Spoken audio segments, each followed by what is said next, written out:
Now, from the studios of 106.7 My Talker Radio, the man, the legend, the one who just drives you crazy, Curtis Wright, on the beat.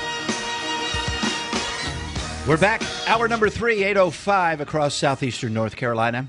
We're live here on the beat on the new 106.7 FM My Talker Radio, broadcasting from Wilmington, North Carolina, to all those folks that are following us on their devices across America. And we, by the way, are so impressed with all the folks that follow us in the different parts of North Carolina as well as across the country.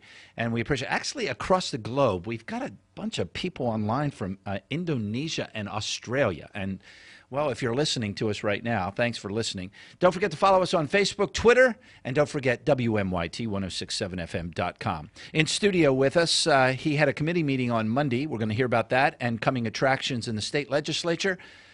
Back from the state capitol, Representative Chris Millis. Good morning, sir. Good morning, Curtis. Good to have you in, and thanks for coming in. No problem. Thank you for the opportunity. We just can't miss our weekly fix. That's right. Okay? And I can't miss it anyway. I want to talk a little bit about, or help us understand a little bit, because I saw this headline, but I don't want to talk about what's in the story. And the headline is, lawmakers look at the effect of Obamacare on the state. Of course, it's not just Obamacare, but the Medicare and the other things that are their effects on us.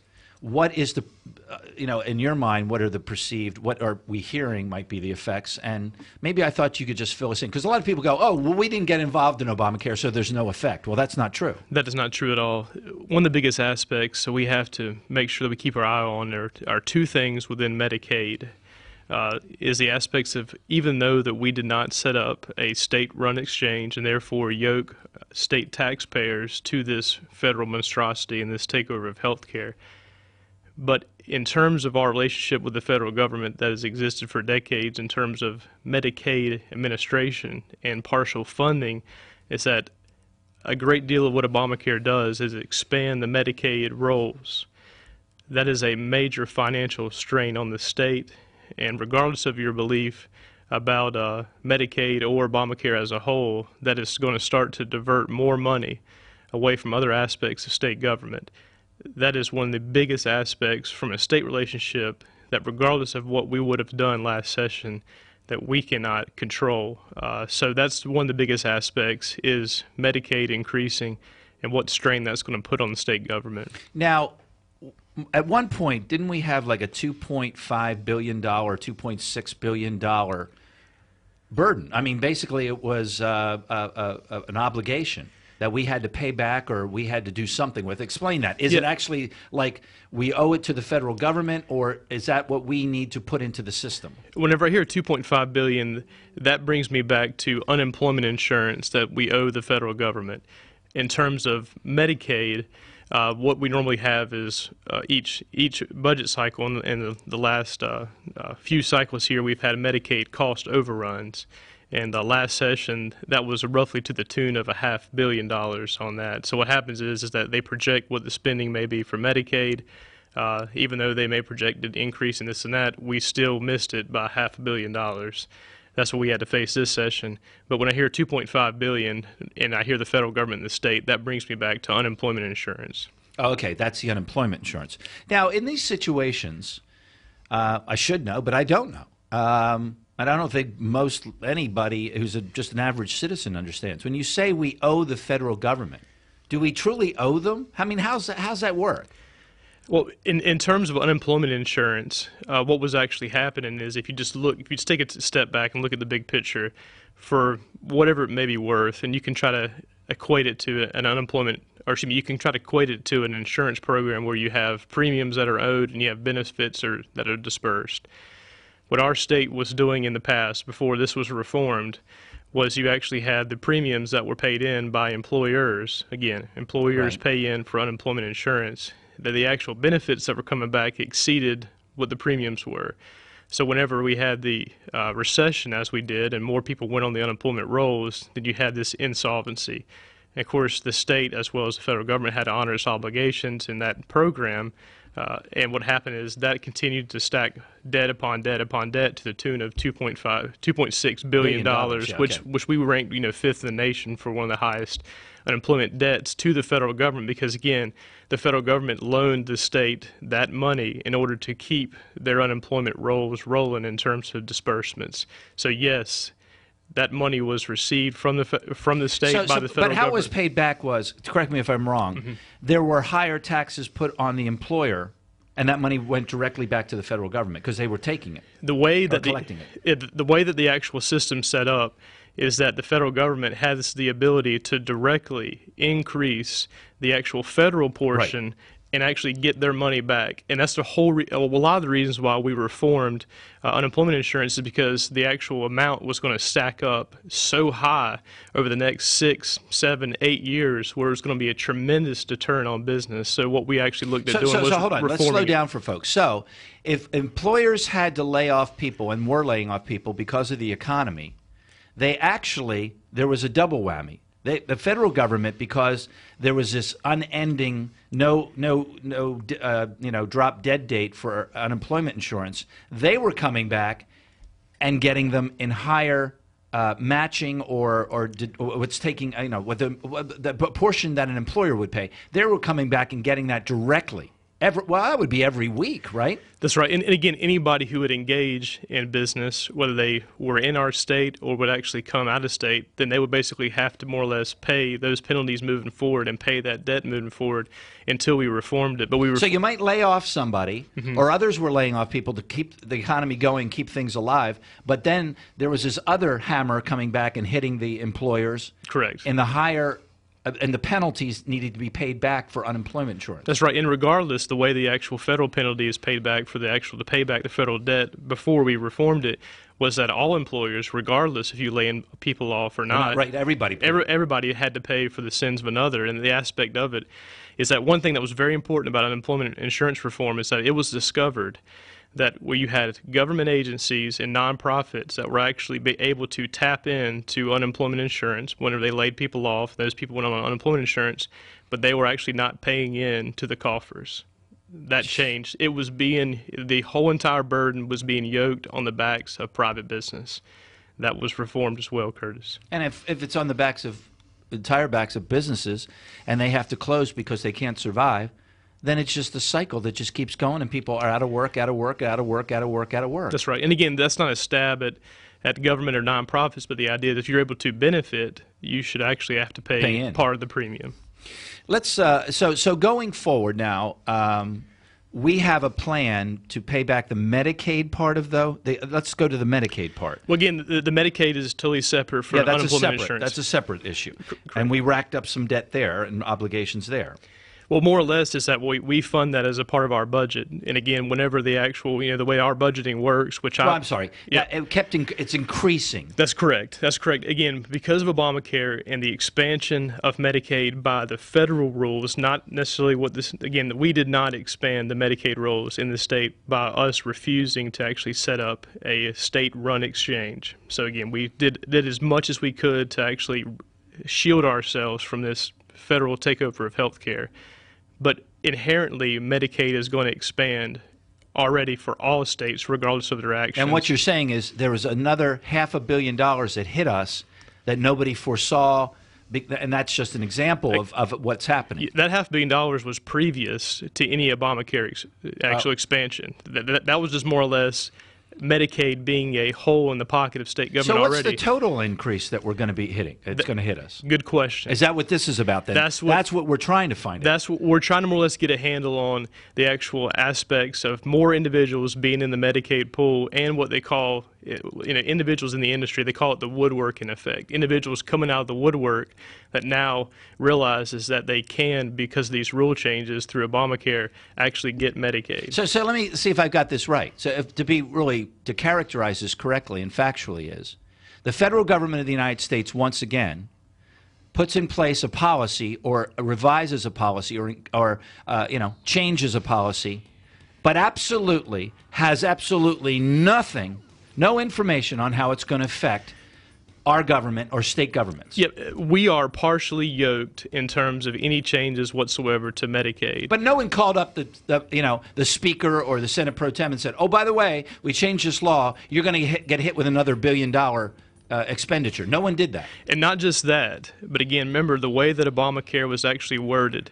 It was worded in a way to coerce the states to actually set up a state-run exchange, yoke their state taxpayers to this monstrosity, and actually expand the roles of Medicaid. We'll be right back with Representative Chris Millis. I'm Curtis Wright on The Beat.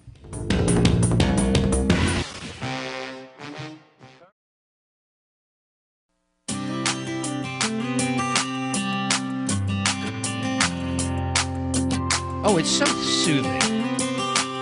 Is that... Are you trying to calm me down, Meg? I like that one. Now, who is this? Is your mic on? You're not going to tell us who this is? She's not going to talk. I particularly love that intro. Thank you for playing that. Back in studio with us is Representative Chris Millis. Now, I know that I'm 57 years old, and I didn't fall off the turnip truck yesterday. And I am amazed. I'm amazed to the extent that Congresswoman Renee Elmers just blatantly goes to carry out the directives of the Boehner leadership in Washington. So she goes to Cary, she goes to Cary and holds a panel discussion. Who's on the panel? Average citizens? No. We have the president of the North Carolina Farm Bureau, the head of the State Employees Association. We have senior executives in the food industry, in the hotel industry. And isn't it interesting that at the end of the day, they come to a conclusion that you cannot deport these illegal immigrants from North Carolina. And we have to realize that these people are here and we're going to have to help them with a legal pathway. And, I'm trying to think of what did Tom Tillis say? Oh, no. Doing things such as Arizona and other states, there's really aggressive laws. That's not the right way to go. We have to accept the reality of the situation, and we need undocumented. We need these people to work in these various industries. Isn't it amazing that what they actually concluded was the exact bill that Mr. Boehner wants to shove down our... But there's another side of this, Representative. She is a congresswoman who supposedly is supposed to represent the best interest of North Carolina, and it didn't come up.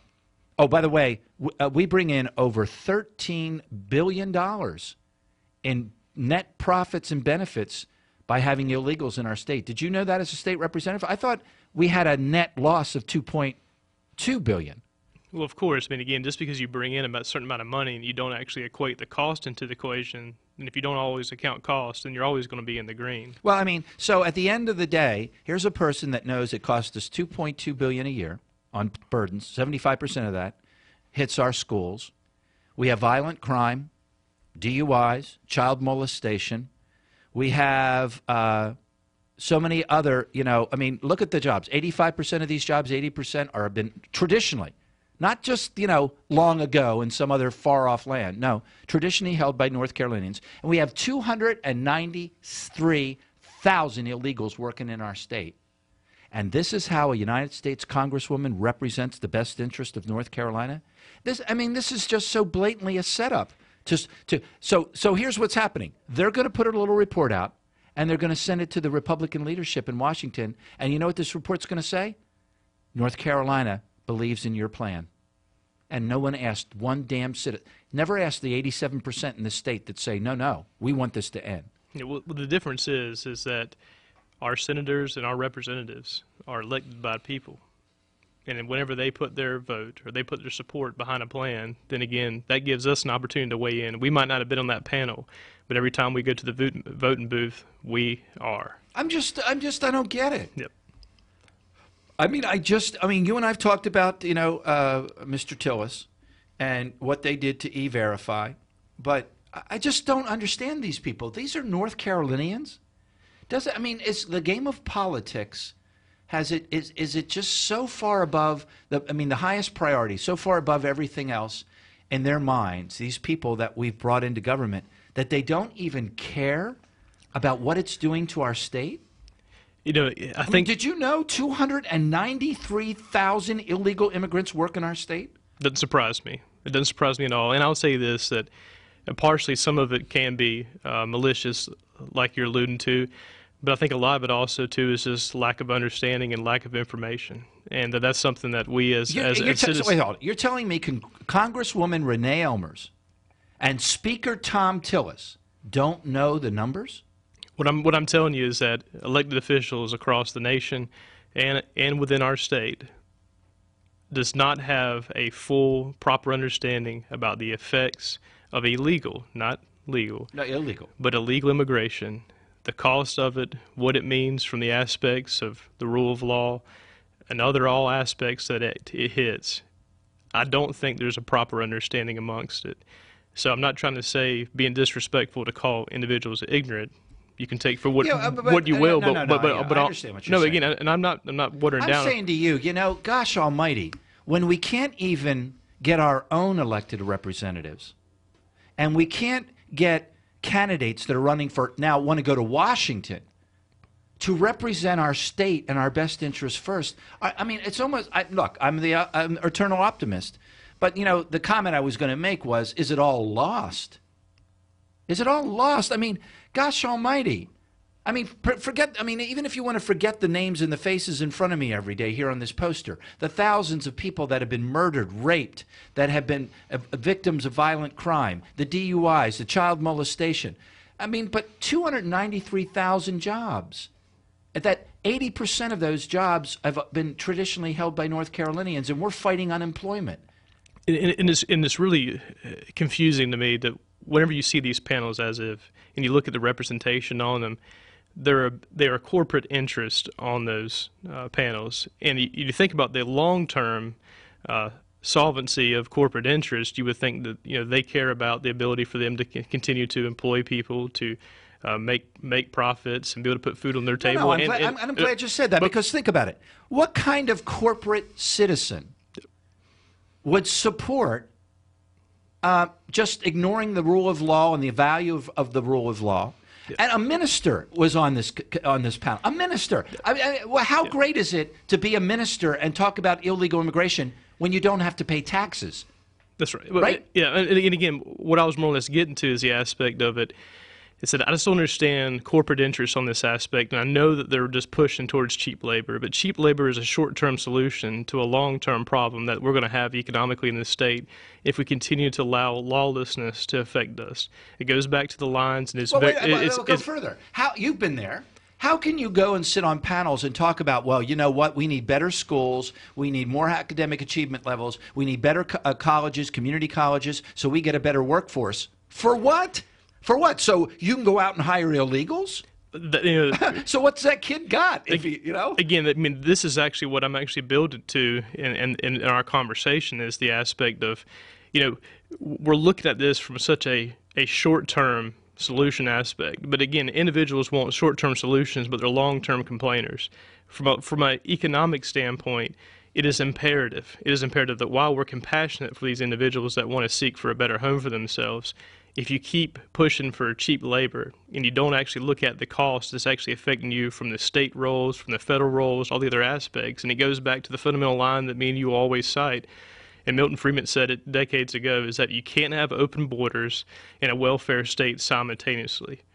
Those decisions about establishing a welfare state were actually made way before I was even born. But the aspect, and Jesse Helms. Yep. I mean, you go back to his 85, whenever. When he fought the President of the United States, Ronald Reagan, on this. And now, of course, Ronald Reagan later in his memoirs would say, boy, what a huge mistake that was. Every line item that Jesse Helms put into the record of the Congress of the United States when he stood on the floor and made that speech, every one of those negative consequences came to fruition. That's right. And again, I mean, getting back to the open border and the welfare state aspects, is that I full-fledged support a free market by all means, but you can't have aspects where you're actually causing individuals to be able to get benefits that are not paying in. We can have that argument too, that is very misconstrued about this corporate panel, that more or less what they're talking about. But all that I'm more or less looking at the big picture, and I just don't understand why individuals are homing into these static arguments that is going to lead to their long-term demise. It is very confusing to me. It's not the best interest of North Carolina, that's for sure. Not North Carolinians. Thank you, Representative Chris Millis. Thanks for coming in, and you'll be back with us Monday. We're back on schedule. And I'm Curtis Wright on The Beat. We have some time left. Phone lines are open at 910-833-8764 on The Beat.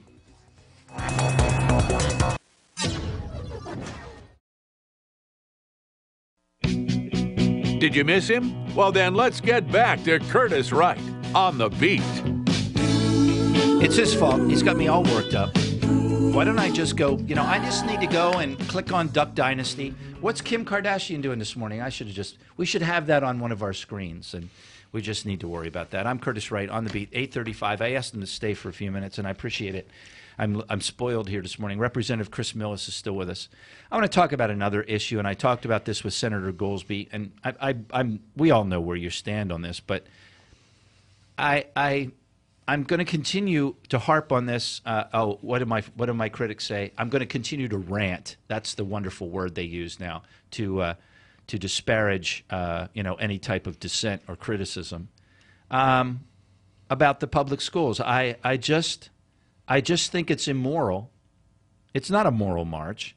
It's a social slavery Saturday is what took place up in Raleigh. Because this is all about keeping people in slavery. Because when their minds, when they're ignorant and uneducated, our forefathers knew this, then you are in slavery. May not have the chains, but you're just the same as being in slavery. And here we are, and the Republic, you may not like Republicans, you may not agree with them, but what's the basis of what you all have been trying to do up there? Let 51% in English, that's the outcome of 12 years in school, proficiency level. Math, 36%. Biology, 45%. Reading, they won't even report correctly because it's so embarrassing. It's like 30, right? Black students in North Carolina, 24%. This is the people we're graduating, okay? And finally people come along and say, we've talked about this, we've debated this is unacceptable. It's child abuse, as I said, and I will continue to say. So what happens? They file a lawsuit to get rid of the vouchers, which basically boils down to giving children choice who are failing to say, well, maybe another environment might work for them. That's all it is. Maybe this doesn't work, but let's go over here and see if this one works for the benefit of the child, not the bureaucracy, the benefit of the child. Every place, every corner, every time someone turns around to truly help these children, they are thwarted. It just blows my mind. It's very interesting that if it truly is about the children, that why in the world are we looking at lawsuits such as this? I mean, if a child doesn't work, look, my son at one point, and later they apologized to me, was diagnosed like a lot of children are, because we live in a society today that what we do is we babysit our children with pills, and we call it ADHD or ADD or ADHD. And we've got people out there who are abusing children on drugs. I'm not talking about the ones who are truly have got some imbalances.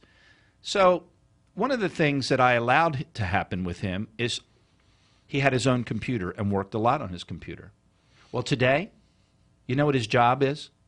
He works and programs on a computer and does manufacturing design. But it also helped him to focus. It helped him to do a lot of things that he normally would not have done, okay? And so my point is that whatever it takes, my nephew had an IQ of a genius. And in the public schools for 4 or 5, 6 years, he was a big problem. They suspended him. They did all, until finally somebody said, holy smokes, put him in a program. Today, he's a senior officer in the police department, awards out the yin-yang, okay? This is, so again, you're a parent now. I'm a parent. Wouldn't you look for anything if it works and the end result is the child, obtains academic achievement like they never have? Why wouldn't you try it? Yeah, and the thing about it is that for individuals like myself, I went through the traditional public schools right there in Pender County, kindergarten all the way through 12th grade. I want to see those traditional public schools prosper. I want to see the charter school option prosper. I want to see the ability for individuals to put their children in private schools and their home schools prosper. What is wrong with having choice, and what is wrong with standing against one size fits all? You as individuals are paying taxes. Why not have some bit of freedom and choice about where your tax money is being spent? It's not undermining traditional public schools. If that student is not in the classroom, then he or she does not need the funding to be able to educate them.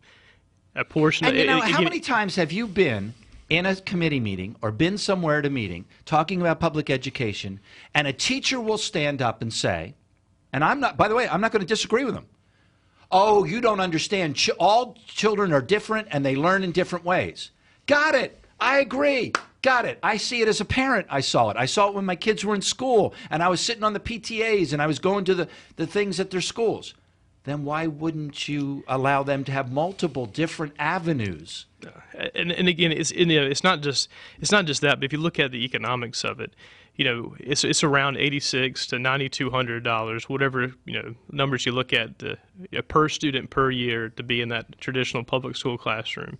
We're looking at giving parents and students choice to take $4,200 to be able to actually decide. Only $4,200. $4,200 out of the $9,200. Right? So regardless of it being a savings for the state per se and the local governments, the biggest thing which I think it helps public schools with is that if they're having problems and they're not performing, and it has caused those parents and children to take those children out of that school and go somewhere else and look for another choice, then it gives them the ability to get their feet on the ground, to establish a solid foundation. It takes all those students, we're talking about class sizes and whatnot, it gives them the ability to take a deep breath and start rolling so those individuals who are in those schools can start to perform well. I just think from a burden standpoint, helps, from an economic standpoint it helps, and also from a parental choice and a student choice aspects it helps, and I really believe it helps the public schools as well as it does the charters as well as the private schools. And I have brought to your attention, and Senator Tom Goolsbee, actually I spoke to him this week and I said I hope you'll work with Representative Millis before he leaves,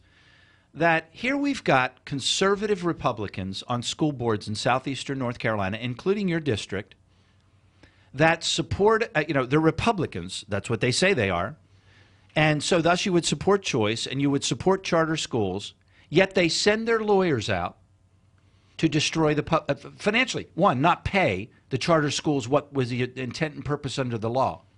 They nickel and dime them and don't want to pay them. Send lawyers out to file lawsuits against charter schools. Charter schools that are out there helping children who haven't before been able to achieve higher levels of academic achievement levels. And here why would a Republican who says they believe in choice, they believe in every child needs an opportunity, why would they be doing that and filing lawsuits against charter schools and not wanting to pay? And by the way, it's 75% on the dollar. It's not even, they get to keep 25. And not only that, is that if the charter school innovates and is successful, the whole purpose of a charter school was to figure out what works and for us to start to take those elements and start to instill them into our overall traditional public schools. So if you're trying to prevent their success, you're really, to me, trying to prevent the success of all the students who, whether they're in a public school or not, because we're losing this aspect of what innovation works and what doesn't. Again, why would a parent or a student want to be into a school that is failing, whether it's a charter school, Curtis, or whether it's a traditional public school? And you know how, I just, this just frustrates me that at the end of the day, for all this wrangling, and I'm sorry, look, we all know, you know this, Dr. Reverend Barber, he is a senior member of the Democratic Party in North Carolina. That's a dirty secret no one wants to talk about. He is going to toe that line. What's your line? What's your line? What's your mission?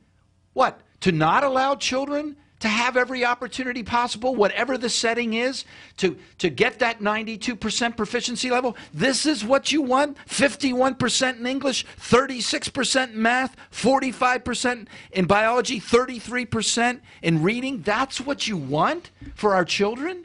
And again, it's one of those things where what is wrong with choice? Again, everybody feels that if one size fits all does not work. It baffles me. The same way we have the same conversation where I don't understand why corporate America in terms of illegal immigration is pretty much inherently funding by policy the own knife that's going to cut their own throat. I don't really understand why traditional public schools and some individuals, not all, but some individuals are fighting against the ability for parents and children to be able to choose what actually benefits them. And again, if you're succeed. Yep, and if your school is doing well and not failing, you have nothing to worry about. And again, I'm very blessed in the district I represent to have public schools that are working well by all accounts that I'm aware of. That's wonderful, but how can I stand against someone across the other aspects of this state who are trapped into a failing school by their school board and also by their staff? I just can't stand against something of that aspect. Representative Chris Millis, don't forget to go to WMYT1067FM.com. You click on my page, Curtis, and you can link directly to his newsletter and his blog. Thanks for coming in. We'll see you next Monday. Thank you, Curtis. I'm Curtis Wright. We'll be right back. We have a few minutes left here on The Beat.